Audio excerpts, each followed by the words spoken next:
फैसलाबाद में हिलाल अहमद अस्पताल इंतजामिया की मुबैना गफलत से दौरान डिलीवरी बच्चे की हलाकत पर लवाहिकीन सरापा एहतजाज बन गया है। मुजाहिरीन ने रोड ब्लॉक करके अस्पताल इंतजामिया के खिलाफ नारे लगाए।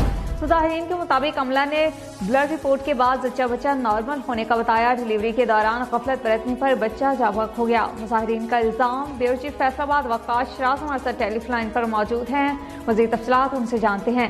जी वकास, बताई गई ये क्या मामला है? आज जी बिल्कुल हिलाल अहमद अस्पताल इंतजामिया की मुबैना गफलत से दौरान डिलीवरी बच्चे की हलाकत लवाहिकीन सरापा एहतजाज बन के मुजाहिरीन ने हिलाल अहमद चौक में जो है चर्च मुजाहरा किया। अस्पताल इंतजामिया के खिलाफ शदीद नारेबाजी की गई और इस मौके पर बच्चे के वालिद का कहना था कि अमले ने ब्लड रिपोर्ट के बाद जो है बच्चा नॉर्मल होने का बताया। डिलीवरी के दौरान गफलत बरतने पर मेरा बेटा जो है जाबाक हो गया था।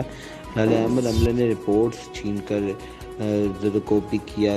इस मौके पर वकार यूनिवर्सिटी से कई कहना था कि वज़ीर पंजाब नोटिस लें और मेरे बच्चे को कत्ल करने की साजिश में इनके खिलाफ जो है मुकदमा दर्ज किया जाए और इस इंतजामिया के खिलाफ सख्त से कार्रवाई पर मिलाई जाए।